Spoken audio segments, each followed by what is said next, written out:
Olá, bem-vindos a mais uma conversa sobre textos antigos. Hoje a gente vai dar uma olhada em Gênesis, capítulo 14.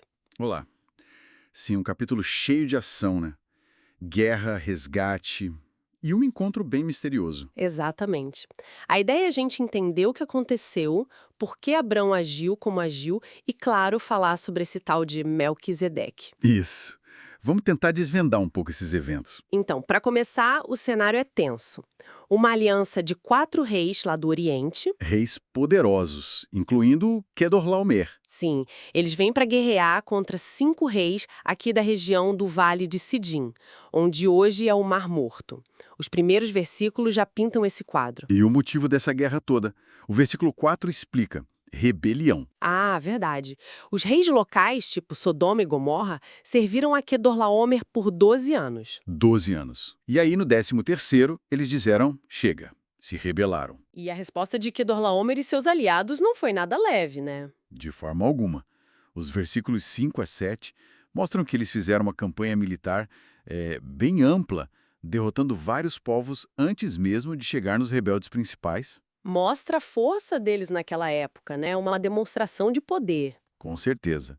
E aí vem a batalha principal, no Vale de Shidim. O versículo 10 traz um detalhe interessante. Os poços de betume. Exato. O vale era cheio deles, e isso virou uma armadilha. Nossa, imagino a cena. Os reis de Sodoma e Gomorra tentando fugir e caindo nos Pois poços. é, o texto diz isso mesmo. E com a derrota deles, os vencedores saquearam tudo em Sodoma e Gomorra. Levaram bens, pessoas, conforme o versículo 11. E é aí que a história, que parecia uma guerra distante entre reis, chega perto de Abrão. Isso, por causa do sobrinho dele, Ló. O versículo 12 é claro. Ló morava em Sodoma. E foi levado cativo junto com tudo que ele tinha. A guerra bateu na porta da família. E aí a ação de Abrão? Imediata. Um fugitivo conta pra ele o que aconteceu. Tá lá no versículo 13. E ele não pensa duas vezes. Junta os homens dele. 318. Um número bem específico, né? E o versículo 14 ainda diz: homens treinados, nascidos em sua casa. Isso dá uma dimensão do clã de Abrão. Era quase um pequeno exército particular. Impressionante. E ele vai atrás. Persegue os inimigos até Dan, lá no norte. E a estratégia de batalha? Ousada. Ataca de noite, dividindo os homens. O versículo 15 descreve isso. E funciona. Ele consegue derrotar a coalizão, persegue quem sobrou. E o versículo 16 celebra o resultado. Recuperou tudo. O Ló, os bens, as mulheres, o povo todo. Missão cumprida. Um resgate e tanto.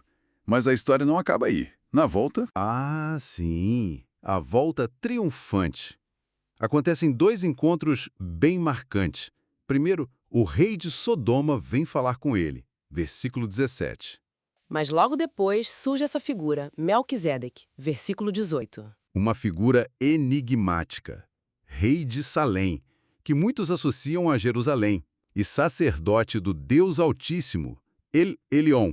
E ele traz pão e vinho para Abrão, um gesto diferente. Muito. E ele abençoa Abrão, uma bênção poderosa, invocando o Deus Altíssimo, Criador dos céus e da terra. E atribui a vitória de Abrão a esse Deus. Tá lá nos versículos 19 e 20. É um reconhecimento divino, né? Sem dúvida. E a resposta de Abrão, também muito significativa. O fim do versículo 20. Ele dá a Melquisedeque o dízimo. A 10ª parte de tudo que ele recuperou na batalha. Exato. Isso mostra Abrão reconhecendo a autoridade sacerdotal de Melquisedeque e, mais importante, a soberania de Deus na vitória dele. Fascinante esse encontro. Mas logo depois, tem a conversa com o rei de Sodoma, né? Sim. O versículo 21. O rei de Sodoma faz uma proposta bem pragmática. Me dá as pessoas, fica com os bens. Uma oferta tentadora, talvez. Dividir os despojos. Poderia ser, mas a recusa de Abrão é... Total. E ele faz um juramento. É verdade. Nos versículos 22 e 23, ele jura pelo Senhor, o Deus Altíssimo, Criador dos céus e da terra. Uma fórmula bem parecida com a de Melquisedeque. Exatamente.